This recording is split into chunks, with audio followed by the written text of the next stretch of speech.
हे दोस्तों, ये वीडियो हमारी रियल नंबर्स के सारे क्वेश्चंस वाली है। तो इसमें मैंने EDL मतलब यूक्लिड्स डिवीजन लेमा को तो इंक्लूड नहीं किया है, पर यूक्लिड्स डिवीजन एल्गोरिथम पर बेस्ड जितने भी क्वेश्चंस हैं ना उनको उसमें डाला है। क्या सिलेबस में कहीं भी नहीं दिया है कि EDA नहीं आ रहा है, और अगर उस समय आ गया तो फिर अटक जाएंगे, कुछ कर नहीं पाएंगे। तो इतना डिफिकल्ट नहीं है, पुराने वाले डिविडेंड थ्योरम पे ही बेस्ड है, जिसको आप इजीली समझ सकते हो, कर सकते हो। तो शुरू करते हैं। अगर आपको कॉन्सेप्ट समझने हैं इसके पूरे, तो उसकी वीडियो ऊपर आई बटन पे क्लिक करना, वहाँ पे आ जाएगी नीचे रेफरेंस में, और उसको आप देख सकते हो। ये अभी सारी क्वेश्चंस वाली वीडियो है, चैप्टर्स डिवाइडेड किए हुए हैं। आपको जो क्वेश्चन पढ़ना हो सीधा वहीं पर जाके आप पढ़ सकते हो। और हाँ, अच्छे से अगर पढ़ना है, समझना है सही में, तो सामने बुक और हाथ में कॉपी और पेन लेकर बैठना, वरना वीडियो देखना नहीं देखना एक बराबर है। क्या ये मैथ्स है, इसको करके ही देखना पड़ता है, भले आप कितना भी समझ लो अच्छे तरीके से। और एक चीज़, मतलब जो क्वेश्चन कर रहे हो, सामने देख रहे हो सॉल्यूशन उसका, उसके पहले उस क्वेश्चन को अच्छे से पढ़ो, समझो क्वेश्चन में लिखा क्या है, क्वेश्चन क्या रहा है निकालने के लिए, तभी आपको समझ में आएगा कि हम कर क्या रहे हैं। यूं ही देख लोगे ना क्वेश्चन कैसे हुआ तो भी समझ में नहीं आएगा कि क्या हुआ। सबसे पहले होता है क्वेश्चन रीड करो। मैथ्स में अगर आपको सारे क्वेश्चन अच्छे से करने हैं, कभी भी आगे अगर मैथ्स लोगे तब भी बता रहा हूँ, तो सबसे ज़रूरी काम है कि आप क्वेश्चन को रीड करना अच्छे से सीखो। उस क्वेश्चन में क्या क्या दिया है, क्या क्या हमें निकालना है, उन चीज़ों को समझना जब तक नहीं सीखोगे तब तक सारे क्वेश्चंस आपके लिए नए होंगे, और अगर सीख गए तो सारे क्वेश्चन सेम टू सेम हो जाएंगे। हम सबको पता है कि √3, √5, √2, √7, √9, सॉरी √11, ये सब इरेशनल नंबर्स होते हैं। पर क्वेश्चन बोलता है 10th में प्रूफ करो कि इरेशनल नंबर कैसे है। तो इसको प्रूव करने का सीधा एकदम स्ट्रेट तरीका नहीं है, हम उल्टा रास्ता चलते हैं। क्या देखो, मैंने बताया था आपको स्टार्टिंग में कि कोई भी अगर नंबर है, रियल नंबर, वो दो ही हो सकते हैं, या तो रैशनल होगा या तो इरेशनल होगा। अगर मैं समझे नंबर को बोल दिया कि तू रैशनल नंबर है, पर आगे मैंने ये प्रूव कर दिया कि इसके अंदर रैशनल वाली क्वालिटीज़ तो नहीं है, सीधी सी बात है कि ये रैशनल होगा, क्योंकि है ही दो ऑप्शन हमारे पास, तीसरा है ही नहीं।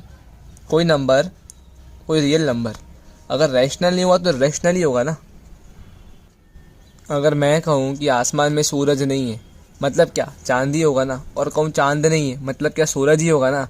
बस ये उल्टा रास्ता है कि जो चीज़ है, कि मतलब समझो किसी को अज्यूम कर लिया कि यार real number, sorry rational number है, और आगे प्रूव करना कि नहीं रैशनल नंबर ही है ही नहीं, हमारा अजम्पशन गलत हो गया, तो इसका मतलब कि ये रैशनल नंबर है। देखो फिर अब देखते हैं रिविजिटिंग इरेशनल नंबर्स। क्वेश्चन के थ्रू करते हैं कि हमें प्रूव करना है √3 जो है वो एक इरेशनल नंबर है। हमें पता है इरेशनल नंबर है, पर हम क्या एक नया चलेंगे, क्या कि let √3 is a rational number. हमने लेट कर लिया कि √3 रैशनल नंबर है, तो क्या होगा। देखो, हमने पढ़ा था ना, किसी भी रैशनल नंबर को हम P/Q के फॉर्मेट में लिख सकते हैं, पढ़ा था ना, जहाँ पे Q is not equal to 0। तो एक सोचने वाली बात है, अगर कोई भी नंबर है, समझो कोई भी नंबर, उसको हमेशा हम किस फॉर्मेट में लिखते हैं, समझो 12/8 है, ठीक है, सॉरी 12/16 है, इसको मैं ऐसे लिख रहा हूँ काट के लास्ट में 3/4, ठीक है। 3/4 जो तीन, ये 3 और 4 नंबर्स आ गए, इन दोनों के बीच में 1 के अलावा और कुछ भी देखो कॉमन नहीं है। 3 क्या होता है 3 × 1, 4 क्या होता है 4 × 1। इन दोनों में मतलब ये आगे और कट नहीं सकते, आगे और सिंप्लीफाई नहीं हो सकते। तो ऐसे नंबर्स को हम बोलते हैं को-प्राइम्स। 4 नंबर्स जो आगे और सिंप्लीफाई नहीं हो सकते, जिनका कोई कॉमन फैक्टर नहीं होता, जैसे कि यहाँ पर 3 और 4 का है। तो लेट कर लिया कि √3 रैशनल नंबर है इस तरीके से कि √3 = A/B। पॉसिबल है भाई, P/Q के फॉर्मेट में लिखा है, और हमने यहाँ पर ये लिख दिया है कि A और B जो है वो को-प्राइम्स हैं। A और B इस तरीके से नंबर्स हैं कि इनके बीच में कुछ भी कॉमन नहीं है। तो मैं B को यहाँ ले आया, B √3 = A, इन दोनों को स्क्वायर किया, क्या मिलेगा 3, क्योंकि √3 ये तो कट जाएगा, 3B² = A²। तो देखो, एक बात समझ में आती है कि 3 को मैं अगर नीचे ले आया इधर, ठीक है, तो मुझे क्या मिलेगा, A² इज डिविजिबल बाय 3। ये जो A² है ये डिविजिबल है 3 से, है ना भाई। इसका मतलब क्या हुआ कि A जो है वो भी डिविजिबल होगा 3 से। ये क्या चीज़ है, एक मिनट को अपन देखते हैं, ये फर्क आ गया। अपनी NCERT में एक थ्योरम है ऐसी, सही भी है, कि समझो कोई भी नंबर है, ठीक है, उसका स्क्वायर अगर डिविजिबल है किसी एक प्राइम नंबर से, जो कि मैंने p बोल दिया, तो वो नंबर खुद भी डिविजिबल होगा उस नंबर से। जैसे कि समझो मैंने लिख लिया यहाँ पे 12 का स्क्वायर ले लो 144, ठीक है, और 144 डिविजिबल है, मैंने यहाँ पे लिखा है 3 से, ठीक है। 144 डिविजिबल 3 प्राइम नंबर है। मैं हर नंबर की बात नहीं कर रहा हूँ। अब आप बोलो नहीं यार हर नंबर, सिर्फ और सिर्फ प्राइम, जिनका खुद के अलावा और 1 के अलावा कोई भी कॉमन फैक्टर, सॉरी कोई भी फैक्टर नहीं होता। तो 144 जो है वो डिविजिबल है 3 से है। तो अगर 144 डिविजिबल है तो 12 भी डिविजिबल होगा, ये प्रूव्ड है। इसमें कुछ भी, इसको अपने को यूज़ करना है इस चीज़ के लिए, जादू। देखो लिखा है ना a square is divisible by 3। A square जो है ये कोई नंबर है जो कि 3 और एक प्राइम नंबर है, पता है हमको। ए स्क्वायर अगर डिविजिबल है 3 से तो ए भी डिविजिबल होगा 3 से, हमने अभी पढ़ लिया। ए स्क्वायर डिविजिबल है 3 से अगर, तो ए भी डिविजिबल होगा। इसका मतलब क्या हुआ, देखो अगर ए डिविजिबल है 3 से तो उसको मैंने ऐसे लिखा है ए डिविजिबल है 3 से, और लेट करो डिवाइड करने पर कोई नंबर आएगा सी, कोई भी नंबर आएगा सी, तो ये क्या हो जाएगा a equals to 3c, a equals to 3c। अब इस ए इक्वल्स टू 3c को मैंने वापस से स्क्वायर किया, मेरे को मिलेगा a square equals to 9c square, ठीक है। और यहाँ पर मैं इक्वेशन 1 के थ्रू, ये सेकंड नाम दे दिया इसको, और इक्वेशन नंबर 1 है। यहाँ से मैं देखो ए स्क्वायर, तो ए स्क्वायर 3b स्क्वायर था, तो मैंने इसको यहाँ पुट कर दिया। बाय इक्वेशन 1 एंड 2 मुझे मिलेगा 3b square equals to 9c square, ठीक है। ये देखो 3b square equals to 9c square, और यहाँ से मैंने 3 से 3 काट दिया, मुझे मिलेगा b square equals to 3c square. अब देखो ये चीज़ b स्क्वायर के नीचे आ जाएगा 3, ठीक है। अब ये b स्क्वायर क्लियर हो गया, इज डिविजिबल बाय 3, और 3 एक प्राइम नंबर है, इसका मतलब b is also divisible by 3, पढ़ चुके हैं। अब अगर a भी डिविजिबल है 3 से, b भी डिविजिबल है 3 से, both a and b are divisible by 3, which contradicts, मतलब कि ये हमारे कैंसिल करता है, which contradicts the fact that a and b are coprimes. हमने पढ़ लिया था ना पहले, एज्यूम किया हुआ है भाई a और b को प्राइम्स है, मतलब कि वो नंबर जिनके बीच में कोई भी कॉमन फैक्टर नहीं होता। पर यहाँ पर हम प्रूव कर लिया, हमने ले आए यार 3 को कॉमन फैक्टर दोनों के बीच में। Both a and b are divisible by 3 which contradicts the fact that a and b are coprimes, मतलब कि ये कॉन्ट्राडिक्ट करता है इस फैक्ट को कि a और b को प्राइम्स हैं। और ये फैक्ट का कॉन्ट्राडिक्शन अराइज क्यों हुआ, this contradicts the fact that root 3 is a rational number. ये कॉन्ट्राडिक्शन अराइज ही इसलिए हुआ कि हम लोगों ने गलत अज्यूम किया था कि रूट 3 रैशनल नंबर है, तभी तो हमारा ये जो रैशनल नंबर की क्वालिटी है वो यहाँ पे कॉन्ट्राडिक्ट हो गई ना। a और b थे जो को प्राइम्स थे, और को प्राइम्स हमने दिखा दिया भाई वो को प्राइम्स नहीं है, मतलब कि हमारा अजम्पशन ही गलत था, जिस चक्कर में कॉन्ट्राडिक्शन पैदा हो गया। तो हम इसलिए लिखते हैं this contradicts the fact that root 3 is a rational number, hence root 3 is an irrational number, hence prove, कि अगर वो रैशनल नहीं है तो वो इर्रेशनल नंबर ही होगा। और हमने इसको प्रूव कर दिया, क्योंकि हमारे पास 2 ही ऑप्शन है, यहाँ तो रैशनल यहाँ तो इर्रेशनल। देखा है बड़ा इजी, अगर अभी भी समझ में नहीं आया हो तो उसको रिवाइंड करके देखना, डिफ़िकल्ट नहीं है, पर एकदम क्या ध्यान देना पड़ता है। और इसकी जो लैंग्वेज है ना ये क्या याद ही करनी पड़ती है। भले हम समझ जाते हैं हर चीज़ को, पर उस समय क्या याद नहीं आता कि इसके बाद क्या स्टेटमेंट चाहिए। यहाँ तो आप प्रैक्टिस करो बहुत, 5-6 बार इसको क्वेश्चंस को करो अलग अलग तरीके से, तो आपको समझ में आ जाएगा हाँ लैंग्वेज क्या है। एग्जाम्पल नंबर 10 सेम वाला क्वेश्चन है कि हमें शो करना है 5 माइनस रूट 3 एक इर्रेशनल नंबर है। सेम स्टेप्स हैं कि हमने लेट कर लिया है कि 5 माइनस रूट 3 एक रैशनल नंबर है, ठीक है। और 5 माइनस रूट 3 को हम a अपॉन b लेंगे, जहाँ पर a और b हमारे को प्राइम नंबर्स हैं, ठीक है। को प्राइम मतलब वो जिनके बीच में कोई भी कॉमन फैक्टर नहीं होता, जो किसी कॉमन नंबर से नहीं कर सकते। तो अब मैं रूट 3 को यहाँ पर ले आया और a अपॉन b को यहाँ ले आया, ताकि रूट 3 पॉजिटिव हो जाए। देखो रूट 3 यहाँ पर आ गया और a अपॉन b यहाँ पर आ गए, तो रूट 3 लिखा मैंने इस तरीके से, वैसे ही एक स्टेप ऐसे होती, देखो 5 minus a upon b equals to root 3। तो मैं रूट 3 इक्वल्स टू है तो रूट 3 को यहाँ ले आया और 5 माइनस a अपॉन b को कम्प्लीटली यहाँ पर ले आया, ताकि ये लेफ्ट हैंड साइड पे आ जाए। तो root 3 equals to 5 minus a upon b, ठीक है। एलसीएम लिया तो 5b minus a upon b root 3 के इक्वल है, हमने फर्स्ट नाम दे दिया।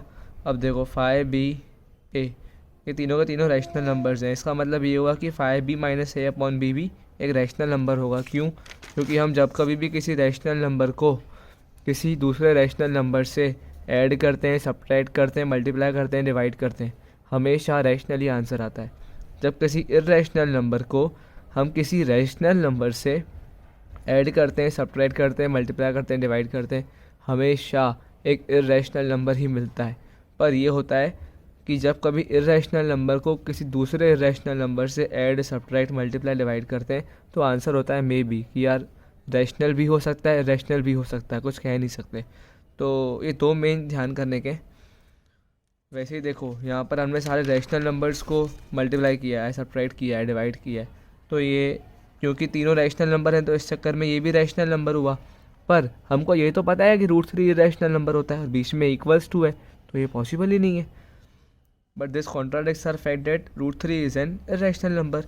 पर इससे क्या हो रहा है, अगर ये रैशनल हो गया तो मतलब ये भी रैशनल होना चाहिए ना। पर ये हमारे इस फैक्ट को कॉन्ट्राडिक्ट कर रहा है कि √3 तो खुद में एक इर्रेशनल नंबर है। तो ये कॉन्ट्राडिक्शन अराइज क्यों हुआ? क्योंकि हमारा अजम्पशन गलत था कि √5 - √3 एक रैशनल नंबर है। इसका मतलब ये कि 5 - √3 एक रैशनल नहीं, इर्रेशनल नंबर है। कि अगर एक रैशनल नंबर नहीं हुआ तो दूसरा ऑप्शन क्या है, इर्रेशनल होने का। तो अगर रैशनल नहीं है तो इर्रेशनल ही होगा ना। तो contradicts our fact that √3 is an irrational number, hence 5 - √3 is an irrational number. Done. अब क्वेश्चन एग्जांपल नंबर 11 का 3√2 को प्रूव करना है कि एक इर्रेशनल नंबर है। ऐड कर लिया हमने वापस से कि 3√2 पहले की एक रैशनल नंबर है, क्योंकि अगर रैशनल प्रूफ हमने गलत कर दिया तो जो सेकेंड ऑप्शन है कि वो इरेशनल ही होगा। ठीक है, तो 3√2 को a/b के इक्वल लिखा है, जहाँ पर a और b हमारे को प्राइम नंबर्स हैं। को प्राइम नंबर मतलब वो जिनके बीच में कोई भी एक कॉमन फैक्टर नहीं होता है। तो अब मैं देखो 3 को यहाँ ले आया तो √2 क्या हो जाएगा, a/3b। ठीक है, अब a, b और 3 तीनों के तीनों रैशनल नंबर्स हैं। इस तरीके से हमें ये मालूम पड़ता है कि a/3b भी रैशनल नंबर है। क्यों? कभी भी किसी रैशनल नंबर को किसी रैशनल नंबर से ऐड, सब्ट्रैक्ट, मल्टीप्लाई, डिवाइड करते हैं तो हमेशा अपने को रैशनल नंबर ही मिलता है। पर this contradicts our fact that √2 is an irrational number. पर इससे हमको ये चीज़ पता पड़ रही है कि यार अगर ये रैशनल नंबर है तो ये कैसे हो सकता है रैशनल नंबर। हम तो पढ़ चुके हैं कि √2 एक इरेशनल नंबर है। But this contradicts our fact that √2 is an irrational number, hence ये अब कॉन्ट्राडिक्शन अराइज क्यों हुआ? क्योंकि हमारा अजम्पशन गलत था।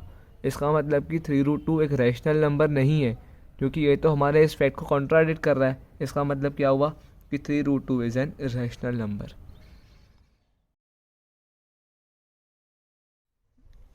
एक्सरसाइज 1.3 का क्वेश्चन नंबर फर्स्ट है कि prove that √5 is an irrational number. Same question है एग्जाम्पल नंबर 9 जैसा अपन देख चुके हैं। ऐसे क्वेश्चंस के एग्ज़ाम में आते हैं 4 या 5 नंबर में, वो एग्जामिनर पूछ लेता है इन चीज़ों को। तो देखते हैं, सेम चीज़ है, पर जहाँ जहाँ पर 3 था वहाँ पर 5 हो जाएगा। कि हमने एज्यूम किया है कि देखो कोई भी नंबर होता है, या तो रैशनल होगा या तो फिर इरेशनल होगा।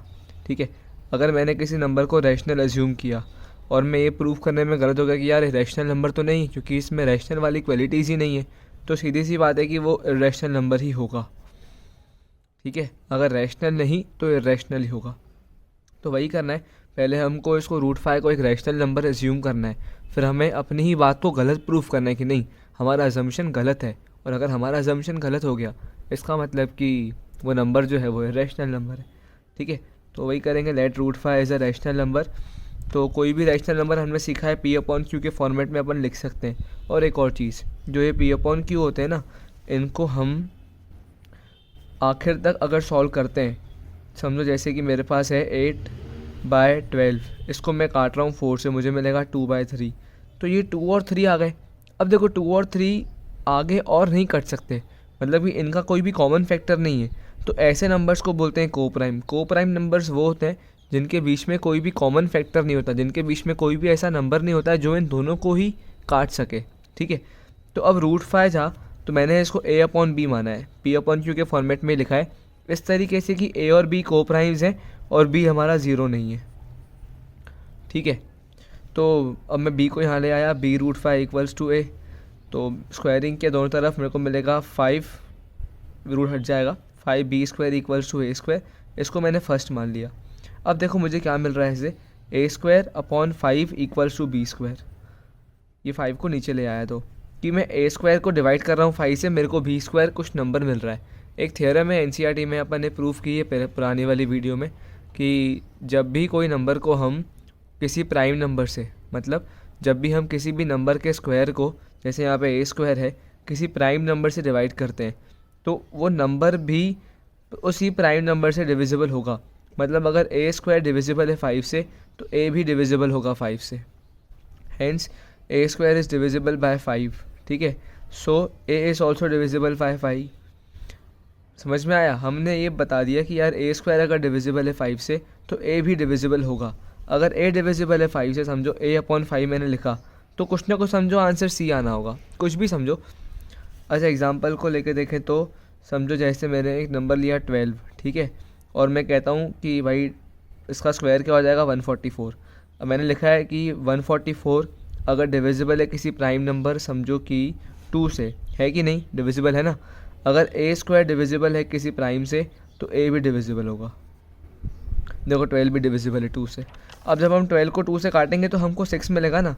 अब अगर हमारे क्वेश्चन में ये 12a है और मैंने उसको डिवाइड किया 2 से, तो 6 कैसे पता पड़ेगा? तो मैंने एज्यूम कर लिया कि यार ये जो नंबर आएगा ना वो कोई C नंबर है। जैसे यहाँ पर 6 आ गया ना, वैसे मैंने एज्यूम किया कि ये कोई नंबर C है। वही यहाँ पर लिखा है कि अगर हमने a² डिविजिबल था 5 से तो हमारा a भी डिविजिबल है 5 से। इस तरीके से कि अगर मैंने a को डिवाइड किया 5 से, मेरे को C कुछ मिलेगा, उस हिसाब से मैं 5 को यहाँ ले आया, मुझे मिलेगा a इक्वल्स टू 5C, ठीक है। अब इसको मैंने वापस से स्क्वायर किया। अगर समझ में नहीं आया तो उसको वापस देखना है, इतना डिफ़िकल्ट नहीं है, फर्स्ट टाइम में नहीं आता है। इसको वापस से स्क्वायर किया, मुझे मिलेगा a² इक्वल्स टू 25 का C², ठीक है। तो मेरे पास एक ये फर्स्ट इक्वेशन थी और एक सेकंड इक्वेशन और मिल गई।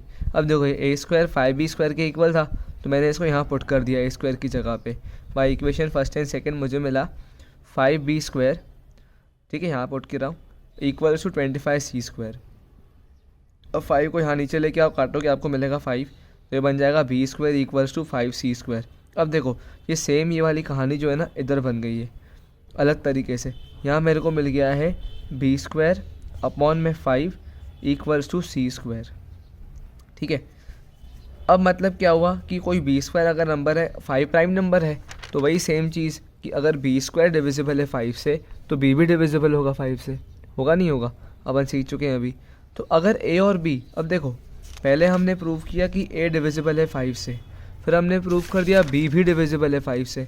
अगर a और b डिविजिबल है 5 से तो ये को प्राइम नंबर कैसे हुए? हमारा पहला अजम्पशन क्या था कि a और b तो को प्राइम नंबर्स हैं, मतलब अगर दोनों के दोनों 5 से डिविजिबल हैं तो फिर ये को प्राइम्स नहीं है। इसका मतलब क्या हुआ कि ये इस फैक्ट को कॉन्ट्राडिक्ट कर रहा है, मतलब गलत साबित कर रहा है कि a और b को प्राइम्स हैं, ठीक है। हमारा ये जो पूरा कैलकुलेशन था जो इस फैक्ट को गलत साबित कर रहा है, कॉन्ट्राडिक्ट कर रहा है कि √5 एक इरेशनल नंबर है। ये कॉन्ट्राडिक्शन अराइज क्यों हुआ? क्योंकि हमने ये गलत अज्यूम किया था कि √5 जो है वो एक रैशनल नंबर है। अगर हम ये अजम्पशन नहीं करते तो ऐसा फैक्ट्स का कॉन्ट्राडिक्शन आता ही नहीं। तो this contradicts the fact that √5 is a rational number, hence इसका मतलब √5 इज़ एन इररेशनल नंबर। अगर √5 रैशनल नहीं है तो क्या होगा? इररेशनल, क्योंकि इसके अलावा कोई ऑप्शन ही नहीं है। क्वेश्चन नंबर 2 इसका कि प्रूव करना है 3 + 2 √5 एक इररेशनल नंबर है। सेम कि हम इसको भी वैसे ही करेंगे पर थोड़ा तरीका अलग हो जाता है इसका कि let 3 + 2 √5 is a rational number. वही पहले एज्यूम करना है कि ये रैशनल नंबर है, तो हम इसको वापस से a/b मान लेते हैं इस तरीके से कि a और b को प्राइम्स हैं और b हमारा 0 नहीं है, ठीक है। p/, क्योंकि फॉर्म में लिखा है, पर a और b को मैंने को प्राइम मान लिया। को प्राइम मतलब वो जिनके बीच में कोई भी कॉमन फैक्टर नहीं होता, जो किसी एक सेम नंबर से नहीं कर सकते।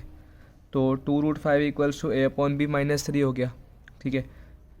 मैं 3 को यहाँ ले आया, इसको यहीं पे रखा, 3 को इधर ले आया, तो यहाँ पे एलसीएम लेंगे। 2 √5 इक्वल्स टू ये b यहाँ पे आ जाएगा और अपॉन में b हो जाएगा, a - 3b अपॉन b, ठीक है, एलसीएम लिया है। अब ये √5 में मैं 2 को नीचे ले आया तो a - 3b अपॉन 2b हो गया इक्वल्स टू √5, इसको मैंने फर्स्ट दिया है। अब देखो a, b, 3 और 2 ये सारे के सारे रैशनल नंबर हैं। हमने ये चीज़ पढ़ी है कि हम जभी भी किसी भी रैशनल नंबर को किसी दूसरे रैशनल नंबर से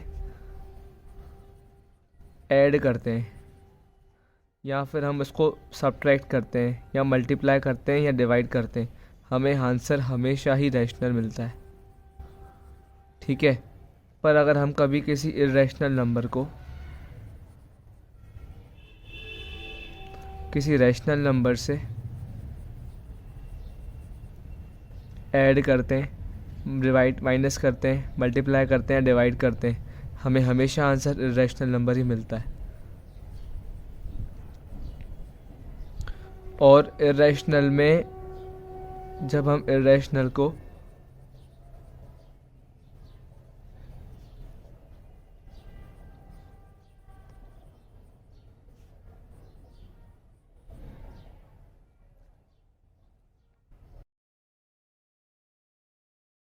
अब क्वेश्चन नंबर 3 है और इसमें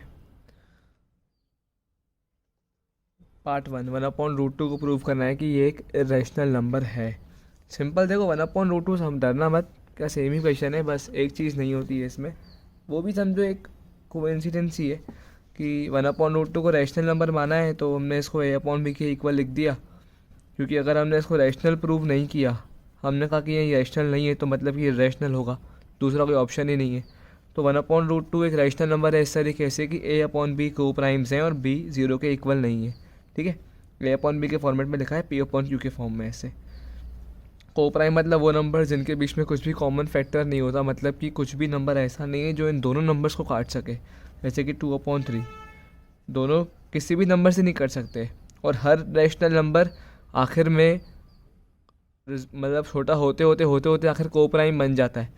जैसे 8/12 है ना, वो कटते कटते आखिर 2/3 बनेगा।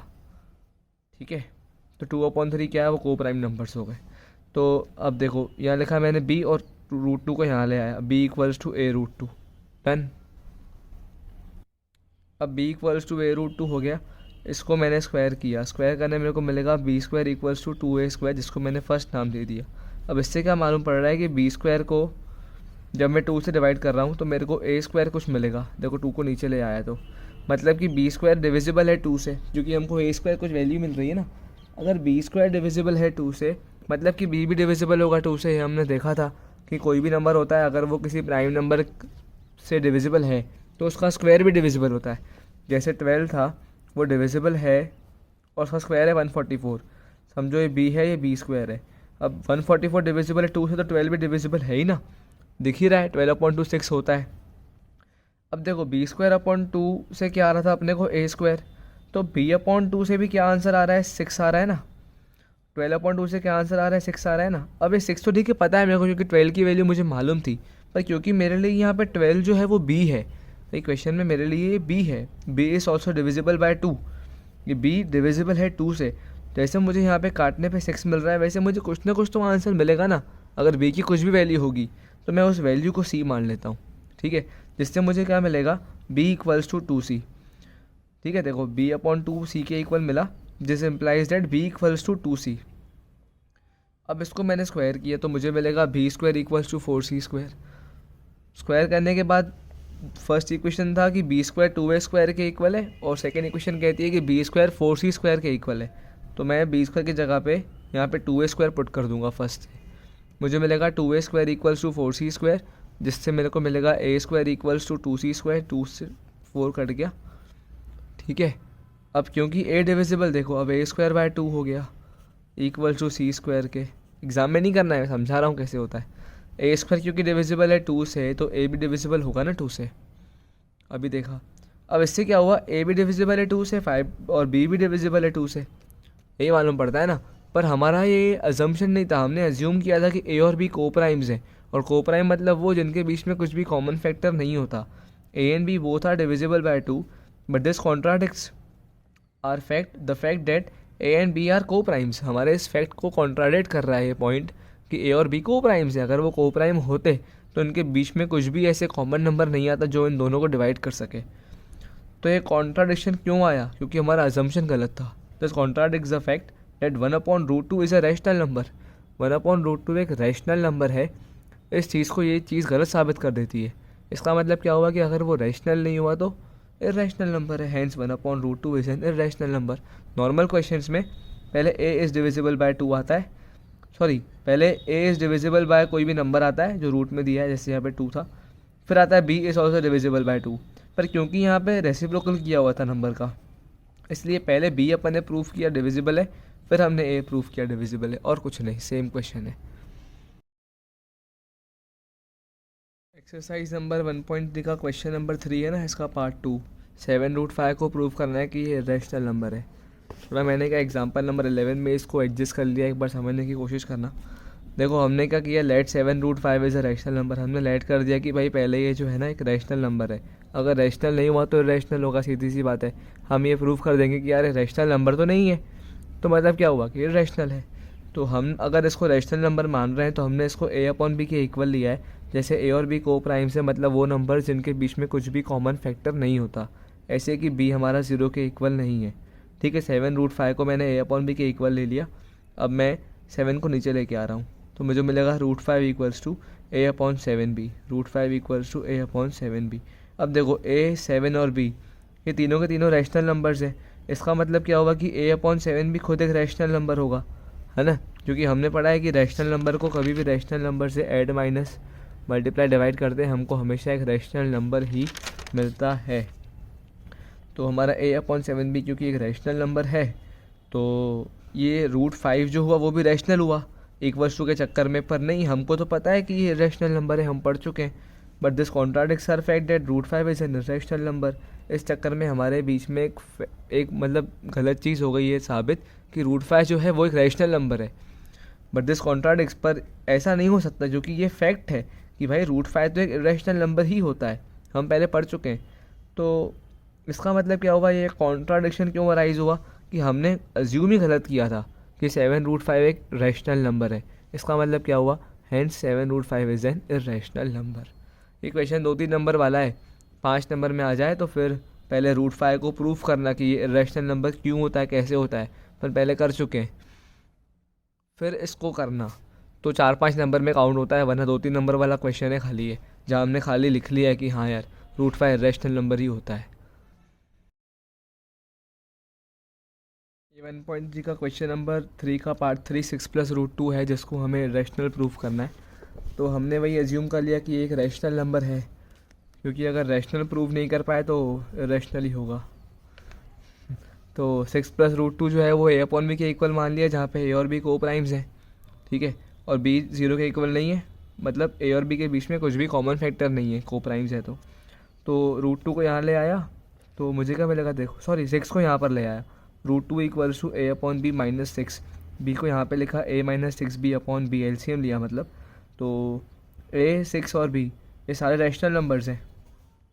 इसका मतलब क्या हुआ कि a - 6b/b भी एक रैशनल नंबर हुआ, क्योंकि किसी भी रैशनल नंबर को जब हम किसी रैशनल नंबर से ऐड, सब्ट्रैक्ट, डिवाइड, मल्टीप्लाई करते हैं, हमको हमेशा रैशनल नंबर ही मिलता है आंसर में।